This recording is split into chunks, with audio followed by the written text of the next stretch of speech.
Lions club Kakinada Gems నూతన కార్యవర్గ సభ్యులు అంతా సమాజానికి అవసరమైన సామాజిక సేవా కార్యక్రమాలు నిర్వహించి క్లబ్కు మంచి గుర్తింపును తీసుకొని రావాలని లయన్స్ క్లబ్ గవర్నర్ వజ్రపు కోటేశ్వరరావు పిలుపునిచ్చారు. లయన్స్ క్లబ్ జెమ్స్ కాకినాడ నూతన కార్యవర్గ ప్రమాణ స్వీకారం జరిగింది. దేవతా నరసింహమూర్తి ప్రెసిడెంట్ గాను, మద్దంశెట్టి రామారావు సెక్రటరీ గాను, లింగమల్లు శ్రీనివాసరావు కోశాధికారి గాను పదవి బాధ్యతలు స్వీకరించారు. డివిఎస్ రాజు నూతన కార్యవర్గంచే ప్రమాణ స్వీకారం చేయించారు. లింగమల్లి కృష్ణమూర్తి నూతన సభ్యులచే ప్రమాణం చేయించారు. జిల్లా గవర్నర్ వి కోటేశ్వరరావు ముఖ్య అతిథిగా విచ్చేశారు. ఈ కార్యక్రమంలో జిల్లా VDG Chitnedi Srinivas, doctor T Lakshmireddy, S Prabhudas, V Manibabu, జిల్లా జీఏటీ సభ్యులు హాజరై సభ్యులను అభినందించారు. పి అరుణ్ కుమార్ చదువుతున్న విద్యార్థికి ఆర్థిక సాయం అందించారు. అనంతరం లయన్స్ క్లబ్ జెమ్స్ వ్యవస్థాపకులు పీడీజీ లింగమల్లి కృష్ణమూర్తి జన్మదిన వేడుకల సందర్భంగా విచ్చేసిన క్లబ్ సభ్యులచే లింగమల్లి కృష్ణమూర్తి దంపతులను సన్మానం చేశారు. జిల్లాలో వివిధ క్లబ్ల నుండి లయన్స్ సభ్యులు మరియు జెమ్స్ సభ్యులు కార్యక్రమాన్ని విజయప్రదం చేశారు. అనంతరం వి కోటేశ్వరరావు, లింగమల్లి కృష్ణమూర్తి, డివిఎస్ రాజు మీడియాతో మాట్లాడారు. జిల్లా 316B ప్రగతి పథంలో నడవడానికి సహకరించిన మా పీడీజీలకి అందరికీ కూడా నా హృదయపూర్వక ధన్యవాదాలు. మరి లైనిజంలో ఎంత ఫెలోషిప్ ఉన్నా ఒక భరోసా కావాలి. మొన్న మధురవాణి గారు హాస్పిటల్ నుంచి వస్తుంటే చూసిన ఫోటోలో వాళ్ళ హస్బెండ్ అన్ని తప్ప ఎవరు లేరు.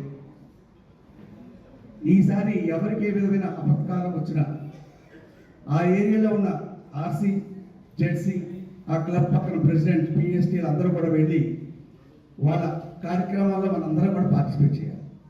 అప్పుడే వాళ్ళకి ఇచ్చే భరోసా. ఇప్పటి వరకు కూడా ఒక మీటింగ్కి రాకపోయినా మనం పట్టించుకోలేదు. ఒక కార్యక్రమం సర్వీస్ యాక్టివిటీలో రాకపోయినా మనం ఎవరో పట్టించుకోలేదు. కానీ మన లైన్ మెంబర్కి భరోసా లేకపోవడం మాత్రం చాలా బాధించింది. ఎవరికైనా ఏ ఆపదలో ఉన్నా సరే ఆ ఏరియాలో ఉన్న పిఎస్టీలు, ఆర్సీ, జెడ్సీ కూడా ప్రత్యేకంగా హాజరై వారికి భరోసా ఇవ్వాల్సిందే కోరుతున్నాం. మరి అదేవిధంగా ఈనాడు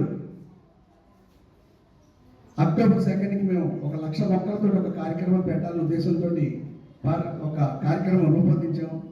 కానీ అక్టోబర్ 2 ఏమవుతుందంటే విజయదశమి వల్ల ఎవరు రారేమో, కాలేజీ స్టూడెంట్స్ అటెండ్ ఎవరన్న ఉద్దేశంతో అక్టోబర్ 10కి దాన్ని పోస్ట్పోన్ చేయడం జరిగింది. ఈ 1,00,000 మొక్కల టీమ్ ప్లాంటేషన్ అంటే ఆ ఏరియాలో కాలేజీ లెక్చరర్స్తో పాటు, స్టూడెంట్స్తో పాటు, లియో మెంబర్స్తో పాటు మన ఆర్సీలు, జెడ్సీలు, లైన్ మెంబర్లు అందరూ కూడా దాంట్లో కోఆపరేట్ చేయాల్సిన బాధ్యత.